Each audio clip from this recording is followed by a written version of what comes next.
ವ್ಯವಹಾರಕ್ಕೆ ಸಿದ್ಧರಾದವರು. ಹೌದು. ಆ ಕಾಲಕ್ಕೆ ನಿಮಗೆ ಸಮದಂಡಿಗಳಾಗಿ ಹೋರಾಡಿ ನಿನ್ನದ್ದಾದಂತಹ ಪ್ರೀತಿಗೆ ಪಾತ್ರರಾದವರು ಅವರು. ಅಂತಹ ಚಂಡಮುಂಡರ ಸ್ಥಿತಿಯನ್ನಾಗಿ ಹೋಯಿತು. ಅವರದ್ದಾದಂತಹ ಶರವನ್ನು ಕತ್ತರಿಸಿ ಚೆಂಡನ್ನು ಆಡಿದ್ದಾಳಂತೆ. ಪ್ರಭೋ, ಪೂರ್ವದಲ್ಲಿ ನಮ್ಮವನೇ ಆದಂತಹ ಸುಗ್ರೀವ ಬಂದಾಡಿದ. ಅವಳು ಸಾಮಾನ್ಯರಲ್ಲ ಎನ್ನುವುದಾಗಿ.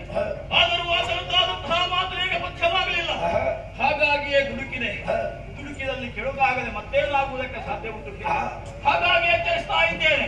ಇನ್ನಾದರೂ ಉಳಿದಂತಹ ದಾನವೀರರನ್ನು ಉಳಿಸಿಕೊಳ್ಳಬೇಕು ಎನ್ನುವಂತಹ ಮನವಿದ್ರೆ ಈ ನಿನ್ನದ್ದಾದಂತಹ ಕಾರ್ಯವನ್ನು ಇಲ್ಲಿಗೆ ನಿಲ್ಲಿಸು ಪ್ರಭೋ, ನಿಲ್ಲಿಸು. ಅವಳು ಹೆಣ್ಣನ್ನು ಬಯಸಿದ್ರಲ್ಲಿ ತಪ್ಪೇರಿದೆ. ಸಾಮಾನ್ಯ ಹೆಣ್ಣಲ್ಲ. ಅಲ್ಲ ಅವನೇ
ಇದು ಸರಿಯೇ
ಅಟ್ಟುಳಿ ಅಧಿಕವಾಯಿತು ಪ್ರಭು. ಆಹಾ ಲೋಕದಲ್ಲಿ ಸಾಧು ಸಜ್ಜನರಿಗೆ ಹ, ಬದುಕುವುದಕ್ಕೆ ಕಷ್ಟವಾಗಿ ಹೋಗಿದೆ. ಹ, ದೇವತೆಗಳು ತಮ್ಮ ನೆಲೆಯನ್ನು ಕಳೆದುಕೊಂಡಿದ್ದಾರೆ. ಹ, ವಿಪರೀತವಾದಂತಹ ನಮ್ಮವರ ಅಟ್ಟುಳಿಗೆ ಹ, ಅಂಜಿದಂತಹ ದೇವತೆಗಳೆಲ್ಲರೂ ಮೊರೆ ಇಟ್ಟ ಕಾರಣವೇ ಹ, ಅಸುರರನ್ನು ಸಂಹರಿಸಿ ಹ, ಆ ತ್ರಿದಶರನ್ನು ಪಡೆಯುವ ಉದ್ದೇಶದಿಂದ ಹ.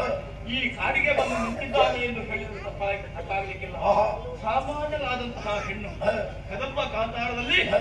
ಯಾವ ಭಯವೂ ಇಲ್ಲದೆ ನೆಲೆಸುವುದಕ್ಕೆ ಸಾಧ್ಯವಿದೆ. ಆಹಾ ಪ್ರಭೋ, ಏನ್? ಉಪ್ಪಿನ ಮೂಟೆಯೊಂದು ಹ, ನೀರಿನಲ್ಲಿ ಈಜುವುದಕ್ಕೆ ಮುಂದಾದರೆ ಏನಾಗಿ ಹೋದಿತು? ಆಹಾ ಅದರ ಲವಲೇಶವು ಇಲ್ಲದೆ ಆಗಿ ಹೋಗಿ ಹೌದು ಲೋಕವನ್ನೇ ಬೆಳಗುವಂತಹ ಸೂರ್ಯನನ್ನು ಹ, ನನ್ನ ಮನೆಯೊಳಗೆ ಬೆಳಗುತ್ತೇನೆ ಎನ್ನುವುದಾಗಿ ಹ, ಒಬ್ಬಾತ ಹೊರಟ ಅಂತ ಹೇಳಿದ್ರೆ ಹ. ಅವನನ್ನು ಮೂರ್ಖನೆನ್ನದೆ ನಿರ್ವಾಹವಿಲ್ಲ. ಆಹಾ. ಹಾಗಾಗಿ ಹೇಳ್ತಾ ಇದ್ದೇನೆ, ಹ, ನೀನೇ ಕಟ್ಟಿ ಬೆಳೆಸಿದಂತಹ ದಾನವ ಸಾಮ್ರಾಜ್ಯ ಇದು. ಹ, ಕೆಟ್ಟ ಗಿಡವನ್ನಾದರೂ ಕೂಡ ಹ, ನೆಟ್ಟ ಕೈಯಿಂದ ಕೀಳಬಾರದು ಎನ್ನುವುದಾಗಿ ಹ. ರಾಜ್ಯರು ಹೇಳಿದಂತಹ ಮಾತು ನೀನೆ. ಆಹಾ ನೀನೇ ಬೆಳೆಸಿದಂತಹ ಈ ಸಾಮ್ರಾಜ್ಯವನ್ನು ಹ. ಕೇವಲ ಕಾಮಾತುರತೆಗೆ ಒಳಗಾಗಿ ಹ, ನೀನೇ ನಿರ್ನಾಮ ಮಾಡುವುದಕ್ಕೆ ಮುಂದಾದೆ ಎಂದಾದರೆ ಹ. ಇದಕ್ಕೇನು ಹೇಳಬೇಕು ಅರ್ಥವಾಗುತ್ತಾ ಇಲ್ಲ. ಆಹಾ ಹಾಗಾಗಿ ಹ. ಈ ವಿಚಾರವನ್ನು ಬಿಟ್ಟು ಹ. ಅವಳದ್ದಾದಂತಹ ತಳಿಗೆ ಹೋಗದಿರುವುದೇನೇ ಸುಪ್ರಭು. ರಕ್ತಬೀಜ ಓ. ನಿನ್ನ ಮನದಾಳದ ಮಾತು ಹ. ಏನು ಎಂಬುದಾಗಿ ಅರ್ಥವಾಗ್ತಾ ಇದೆ. ಹ, ಅವಳು ಹೆಣ್ಣಲ್ಲ ಹ. ಶಕ್ತಿ ಎಂಬುದಾಗಿ ಹೇಳ್ತಾ ಇದೆ. ಹೌದೇ ಹೌದು. ಇದುವರೆಗೂ ನಾನು ಕೈಗೊಂಡ ಕಾರ್ಯ ಹ. ವ್ಯರ್ಥವಾದ್ರೆ ಹ. ಮುಂದೇನು ಮಾಡ್ಬೇಕೆಂಬುದಾಗಿ ಹೇಳಿದ್ರು ಪ್ರಭು, ಬಿಡು ಬಿಡು ಮೂರ್ಖತೆಯ ಬಿಡು ಮನದ ಮೂರ್ಖತೆಯ ಕಲಿಜಗದೊಡದಿ ಚರಣಕ್ಕೆ ಭಕ್ತಿಯೋಗದಿ ಪೊಡ ಮಾಡುತ್ತ ಪಡೆದವಳ ಕಾರುಣ್ಯದಲ್ಲಿ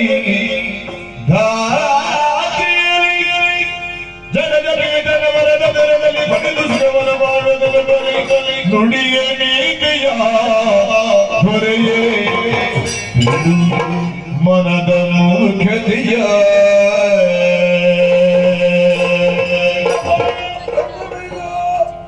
ಈ ಪ್ರಪಂಚದಲ್ಲಿ ಯಾವನೇ ಆದರೂ ಕೂಡ ಪ್ರಾಜ್ಞ ಯಾವ ವಿಚಾರದ ಕುರಿತಾಗಿ ಚೆನ್ನಾಗಿ ಚಿಂತಿಸಿ ಮಥಿಸಿ ಕಾರ್ಯೋನ್ಮುಖರಾಗಬೇಕಾಗುತ್ತದೆ. ಈ ಹೊತ್ತಿನಲ್ಲಿ ನಿನ್ನಂತಹ ಪ್ರಾಜ್ಞವಾದರೂ ಕೂಡ ಕೆಲವಿದ ಕಾಲಕ್ಕೆ ನಿನ್ನ ಸಚಿವನಾಗಿ ನಿನ್ನನ್ನು ಎಚ್ಚರಿಸಬೇಕಾದ ನನ್ನ ಕರ್ತವ್ಯವೇ ಹೌದು. ಹಾಗಾಗಿ ಹೇಳ್ತಾ ಇದ್ದೇನೆ, ಏನು ಬಿಡು ಮನದ ಮೂರ್ಖತೆಯ. ಬಂದಂತಹ ಹೆಣ್ಣು ಸಾಮಾನ್ಯರಲ್ಲ, ಏನು ಮಹಾ ಅವಳು ಧೈರ್ಯದೊಳತಿಯಾಗಿದ್ದಾಳೆ. ಹ, ಪ್ರಭು, ಹ, ಒಬ್ಬ ಅದನ್ನು ಕೊಲ್ಲುವುದಕ್ಕೆ ನಾವು ಶಕ್ತರೇ ಹೊರತು ಹ. ಬದುಕಿಸುವುದಕ್ಕೆ ನಮ್ಮಿಂದ ಸಾಧ್ಯವಿಲ್ಲವಲ್ಲ. ಆಹಾ ಅವಳು ಕೊಲ್ಲುವುದಕ್ಕೂ ಶಕ್ತಳು, ಹ, ಬದುಕಿಸುವುದಕ್ಕೂ ಶಕ್ತಿ ಇರುವವಳು. ಹ, ಹಾಗೆಂದು ಹ. ಕರುಣಾಮಯಿಯಾಗಿದ್ದಾಳೆ ಆಕೆ. ಆಹಾ. ನಾವು ಮಾಡಿದಂತಹ ತಪ್ಪಿದ ಕುರಿತಾಗಿ ಹ. ಪಶ್ಚಾತ್ತಾಪವನ್ನು ಹೊಂದಿ ಹ. ಹಾಗೆ ಅಡಿದಾವರೆಗಳಿಗೆ ನಾವು ಎರಗಿದ್ದೇವೆ ಎಂದಾದರೆ ಹ. ಖಂಡಿತವಾಗಿಯೂ ನಮ್ಮನ್ನು ಪಡೆಯುವಂತಹ ಶಕ್ತಿಯನ್ನು ಹೊಂದಿದ್ದಾಳೆ. ಹ. ಹಾಗಾಗಿ ಏನ್ ಮಾಡ್ಬೇಕು ಅವಳ ಕೈ ಹಿಡಿಯುವ ಮನ ಮಾಡಬೇಡ. ಅದೇ ಕಾಲ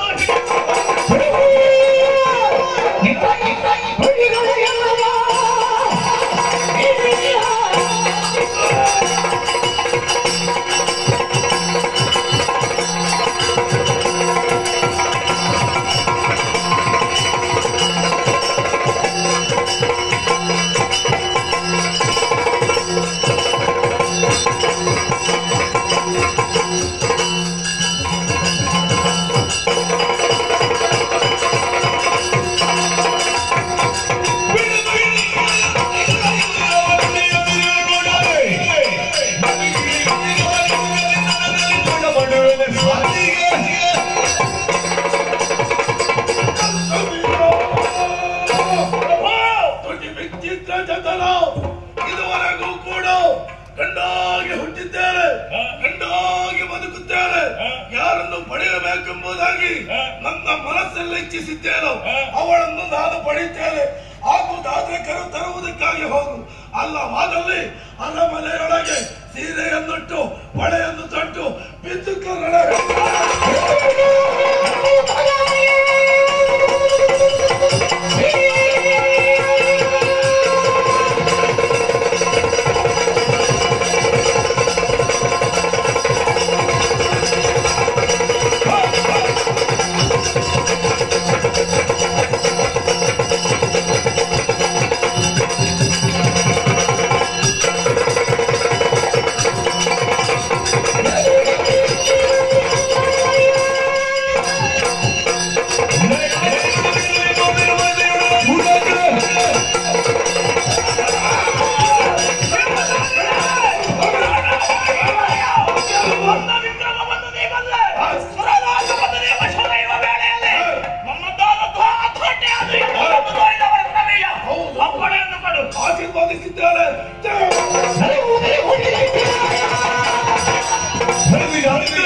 ಬೆಳಕು ಯಾಕೆ, ಎಲ್ಲಿಂದ ಅರ್ಥವಾಯಿತು. ಆ ಶ್ರೀದೇವಿ ಈ ಸ್ಥಳದಲ್ಲಿ ನೆಲೆಯಾದ ಕಾರಣವೇ ಇಂತಹ ಒಂದು ಬದಲಾವಣೆ ಈ ಪರಿಸರದಲ್ಲಿ ಆಗಿದೆ. ನೋಡಬಾರದೆ, ಕಾಡಿನ ಮೃಗ ಪಕ್ಷಿಗಳು ತಮ್ಮ ಜಾತಿ ವೈರವನ್ನು ಜನ್ಮದ್ವೇಷವನ್ನು ತೊರೆದು ಅನ್ಯೋನ್ಯತೆಯಿಂದ ಆಡಿ ಕಳೆಯುತ್ತಾ ಇದ್ದಾವೆ. ಹಾಗಿದ್ರೆ ಇದೆಲ್ಲವೂ ಆ ಮಾತೆಯ ಲೀಲೆಯೇ ಹೌದು. ಏನದು ಕಿವಿಗೆ ಇಪ್ಪುವಂತಹ ಗಾಯನ. ಸರಿ, ಸಮೀಪದಲ್ಲಿಯೇ ಆ ತಾಯಿ ಇದ್ದಾಳೆ ಎಂದು ಹೇಳಿದ್ರು ಅರ್ಥ ಹೆಚ್ಚಾಗಲಿಕ್ಕಿಲ್ಲ. ಎಲ್ಲಿದ್ದಾಳೆ? ಅರಸುತ್ತಾ ಮುಂದುವರಿಯುತ್ತಾಳೆ.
ಇವಳನ್ನು ತಿಳಿಯದಿಲ್ಲ,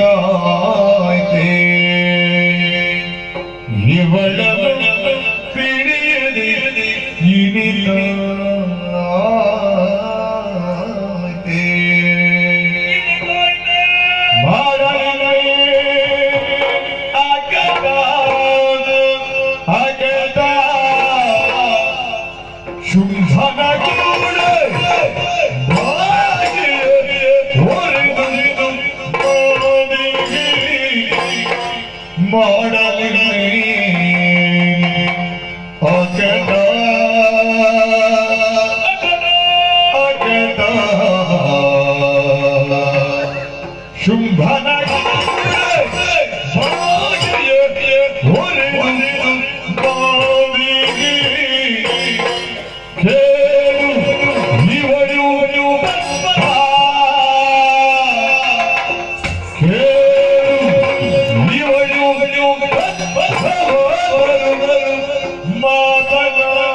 मातृरूपेण संस्थिता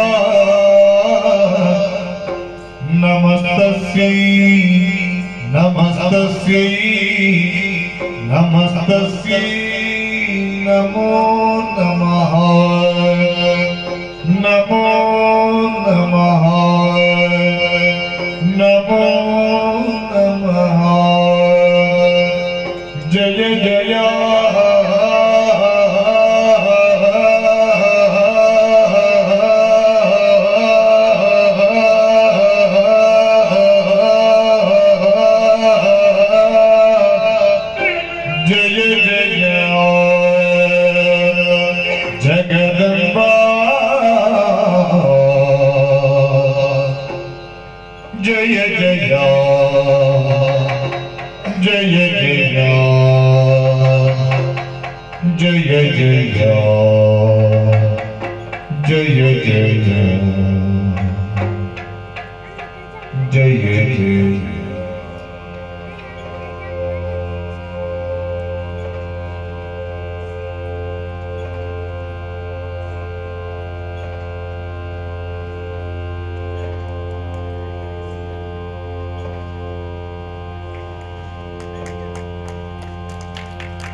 जय जय जगदम्बा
ಯಾವುದೇ ದೃಶ್ಯವನ್ನಾದರೂ ಕೂಡ ಒಂದಲ್ಲ ಎರಡಲ್ಲ 10 ಬಾರಿ ನೋಡಿದವಾಗ ನಮಗೆ ಸಾಕೆನಿಸ್ತದೆ.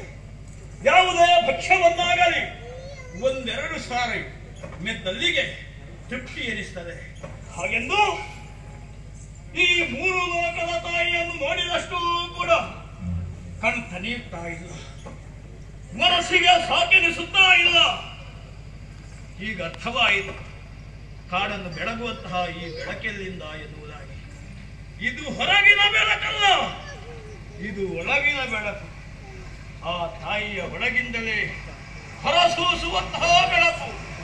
ಈ ಮುಖೇನವಾಗಿಯೇ ನಮಗೆ ಸಂದೇಶವನ್ನು ಕೊಡ್ತಾ ಇದ್ದಾರೆ. ಅಂಧ ತಮಸ್ಸಿನಲ್ಲಿರುವಂತಹ ನೀವು ಇನ್ನಾದರೂ ನಿಮ್ಮ ಹೃದಯವನ್ನು ಬೆಳಗಿಕೊಳ್ಳಿ. ಹೌದು, ಇದುವರೆಗೆ ಅಜ್ಞಾನವೆಂಬಂತಹ ಅಂಧಕಾರದಲ್ಲಿ ತೊಳಲುತ್ತಾ ಇದ್ದವರು ನಾವು. ನಮ್ಮ ಕಣ್ಣು ತೆರೆಸುವುದಕ್ಕಾಗಿ ಇವಳಿಲ್ಲಿಗೆ ಬಂದಿದ್ದಾಳೆ ಎಂದು ಹೇಳಿದ್ರು ಹೆಚ್ಚಾಗಲಿಕ್ಕಿಲ್ಲ. ಆದರೆ ಏನು ಮಾಡೋಣ, ಇವಳು ಇಷ್ಟೊಂದು ರೀತಿಯಲ್ಲಿ ನಮ್ಮನ್ನು ಸಾರಿದರೂ ಕೂಡ ನಮಗೆ ಅರ್ಥವಾಗುತ್ತಾ ಇಲ್ಲವಲ್ಲ. ನಮ್ಮೊಡೆಯ 3 ಲೋಕವನ್ನು ಗೆದ್ದಂತಹ ವಿಕ್ರಮಿ ತನ್ನ ಮನವನ್ನು ಗೆಲ್ಲುವುದಕ್ಕೆ ಅಸಾಧ್ಯನಾಗಿ ಹೋದ. ತತ್ಪರಿಣಾಮವಾಗಿಯೇ ಕಾಮನ ವಶವರ್ತಿಯಾಗಿ ಈ 3 ಲೋಕದ ತಾಯಿಯನ್ನು ಮದುವೆಯಾಗುವುದಕ್ಕೆ ಮುಂದಾದ. ಮಾಡಲಿನ್ನೇನು ಕಟ. ನಮಗೆ ಬುದ್ಧಿಗೆ ತಿಳಿದಂತಹ ಮಾತನ್ನು ಅವನಿಗೆ ಹೇಳಿದ್ರೆ ಪಥ್ಯವಾಗಲೇ ಹೋಯಿತು. ಆಡಿ ಬಂದಿದ್ದೇನೆ, ಅವಳನ್ನು ಎಡ ತರುತ್ತೇನೆ ಎನ್ನುವುದಾಗಿ ಹಾಗೆಂದು ತೊಡುಕಲೇ ಇಲ್ಲ. ಇವಳನ್ನು ಕೆಣಕುವುದಕ್ಕೆ ನಾ ಯತ್ನಿಸಿದೆ ಎಂದಾದರೆ ನನ್ನ ಸರ್ವನಾಶವಾಗುತ್ತದೆ ಎಂದು ಹೇಳಿದರೂ ಹೆಚ್ಚಾಗಲಿಕ್ಕಿಲ್ಲ. ನಾನು ಸಾಯುವುದಕ್ಕೆ ಇಲ್ಲಿಗೆ ಬಂದದ್ದು ಖಂಡಿತವಾಗಿಯೂ ಅಲ್ಲ. ನಮ್ಮೊಡೆಯದ ಆಳಾಗಿ ಇವಳನ್ನು ಕಾಣುವುದಕ್ಕೆ ಬಂದಂತಹ ಸುಗ್ರೀವನಿಗೆ ತನ್ನದ್ದಾದಂತಹ ಕರುಣಾರಸವನ್ನು ಬೀರಿದ್ದಾಳೆ. ಶುಂಭನಾಳಾಗಿದ್ದವ ಈಗ ದೇವಿದಾಸನಾಗಿ ಬಂದು ನಮ್ಮ ಅರಮನೆಯಲ್ಲಿ ಭಜನೆ ಮಾಡ್ತಾ ಇದ್ದಾನೆ. ಹಾಗಿದ್ರೆ ನಮ್ಮಿಂದ ಯಾರಿಂದಲೂ ತಿದ್ದುವುದಕ್ಕೆ ಅಸಾಧ್ಯನಾದಂತಹ ಶುಂಭಾಖ್ಯನನ್ನು ತಿದ್ದುವುದಕ್ಕೆ ಇವಳೇ ಶಕ್ತರು. ಹೌದು, ಹಾಗೆಂದು ಇವಳ ಮನವೊಲಿಸಬೇಕಲ್ಲ. ಮನವೊಲಿಸಬೇಕು ಅಂತಾದ್ರೆ ಮಾತಾಡಿಸಬೇಕು. ಬಳಿ ಸರಿದು ನುಡಿಸ್ತೇನೆ.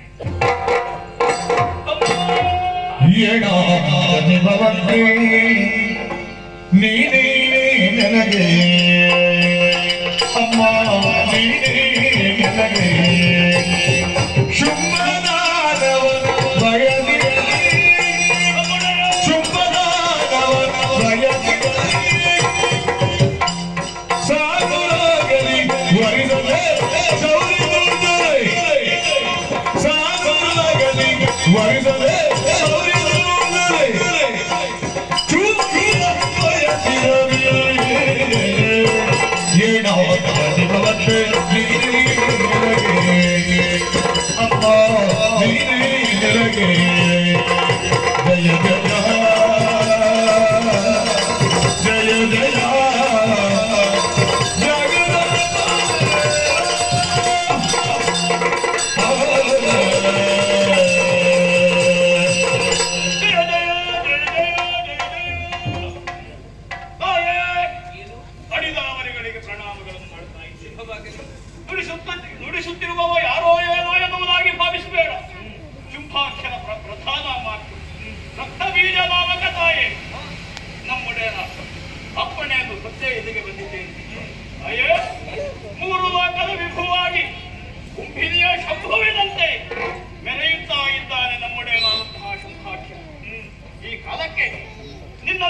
ಹೋಮ ಮಾಡಿದ್ದಾನೆ. ಹಾಗಾಗಿ ಅದು ಕೊಂದಿನ ಅಂದನವನ್ನು ತಂದಿದ್ದೇನೆ. ಆ ಕುಂದೇರನ್ನು ಅಡರಿ ನಮ್ಮ ಪುರದೆಡೆಗೆ ಬಂದು ನಮ್ಮೊಡೆಯನ್ನು ವರಿಸೋಮನ ಮಾಡಬೇಕು. ತಾಯವೇ ವರಿಸೋಮನ ಮಾಡಬೇಕು. ರಕ್ತ ಬೀಜ ತಾಯೇ ಭಕ್ತಿಯ ಮಹಾಪೂರ್ವೇ ಹರಿಯುತ್ತಾ ಇದೆ. ನಿನ್ನ ಭಕ್ತಿಯಿಂದ ಸಂತುಷ್ಟಳಾಗಿದ್ದೇನೆ. ನಿನ್ನನ್ನು ಹುಬ್ಬನಿಂದಲೋ ಪ್ರಾರ್ಥನೆಯಿಂದಲೋ ಯಾಕಮ್ಮ ಮಲ್ಲಿಗೆ ಬಳ್ಳಿ ಮಾಮರವನ್ನೇ ಅಪ್ಪುದು ವಿನ ಹೊಂಗಾರಿನ ಮರವನ್ನಲ್ಲವಲ್ಲ. ನಮ್ಮೊಡೆ ಶ್ರೀಗಂಧದ ವೃಕ್ಷ ತಾಯಿ. ನೀರಿಗೆ ಬಿದ್ದಾಗ ನಾರುವುದು ಸ್ವಾಭಾವಿಕ ತಾನೆ. ಅದನ್ನು ನೀರಿಂದ ತೆಗೆದು ತೇಯಬೇಕು. ಆಗ ಪರಿಮಳ ಹೊರಸೂಸುತ್ತಾರೆ. ತೇಯುವುದಕ್ಕಾಗಿ ನಾನು ಧನವನ್ನು ಸಾರಿದೆ. ನಿನ್ನ ಒಡೆಯನಾದಂತಹ ಶುಂಭ ಯಾಕೆ ಬರಲಿಲ್ಲ? ಅವ ಬರುವುದರ ಬದಲು ನಾವೆಲ್ಲ ಬಂದಿದ್ದೇವಲ್ಲ. ಸಾವಿರುವಂತಹ ಶುಂಭನಿಗೆ ಅಷ್ಟು ಅಹಂಕಾರವಿರಬೇಕಾದ್ರೆ ಸಾವಿರದ ಒಂದಾಗಿರುವಂತಹ ನಾನೆಷ್ಟು ವಿಜೃಂಭಿಸಬೇಡ. ನಮ್ಮೊಡೆ ಸಾಮಾನ್ಯನಲ್ಲ, ಸಾವನ್ನು ಗೆದ್ದವ. ಹಸಿವು ದೃಶ್ಯ ನನ್ನಲ್ಲಿಯೂ ಅಧಿಕವಾಗಿದೆ ರಕ್ತ ಬೀಜ. ಏನಮ್ಮ ನಿನ್ನ ಹಸಿವು ಏನು? ನಿನ್ನ ದೃಶ್ಯ ಏನು ಬೇಕು ಹೇಳು. ಸ್ವರ್ಗಲೋಕದಿಂದ ಕಾಮಧೇನುವನ್ನು ತರಬೇಕು, ಅಲ್ಲ ಕಲ್ಪವೃಕ್ಷದ ಫಲ ಬೇಕು. ಯಾವುದು ಹೇಳಿದ್ರು ಇನ್ನ ಕಾಲ ಬಡಿಗೆ ಬರ್ತದೆ. ದುಷ್ಟ ಶಿಕ್ಷಣ ನನ್ನ ಹಸಿವು, ಶಿಷ್ಟ ಪರಿಪಾಲನೆ ನನ್ನ ದೃಶ್ಯ. ಅದನ್ನು ಕೇಳುವವರ ತ್ರಿಕರಣ ಶುದ್ಧವಾಗಿರ್ಬೇಕು. ನಮ್ಮೊಡೆಯ ಮೂರು ತನ್ನದಾದಂತಹ ಸರ್ವ ವಿಷಯಗಳನ್ನು ಗೆದ್ದವ. ಮಾತಿಗೆ ತಪ್ಪಿ ನಡೆದೆ ಎಂದು ನೀನೇ ಸ್ಪಷ್ಟಪಡಿಸಿದೆಯಲ್ಲ. ಮಾತಿಗೆ ತಪ್ಪಿದ. ಹೌದು. ಏನಮ್ಮ? ಕರೆತರುತ್ತೇನೆ, ಇಲ್ಲವಾದಲ್ಲಿ ಎಳೆತರುತ್ತೇನೆ ಎಂದು ಮಾತು ಕೊಟ್ಟು ಬಂದವನಲ್ವೇ ನೀನು? ಅಮ್ಮ, ನಿನ್ನನ್ನು ನಯ ವಿನಯದಿಂದ ನನ್ನದಾದಂತಹ ಮಾತಿನಿಂದ ಒಡಂಬಡಿಸಬೇಕು ಎನ್ನುವುದಾಗಿ ಬಂದಿದ್ದೇನೆ. ಇಲ್ಲ ಎನ್ನುವುದಾಗಿ ಹೇಳಬಾರದು ತಾಯಿ. ಇಲ್ಲಿಗೆ ಬಂದಾಗ ನಿನ್ನ ಭುಜಬಲ ಕುಂದಿ ಹೋಯಿತೆ. ರಾಣ ಹೇಳಿ ತೋರಣತೆ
Thank you.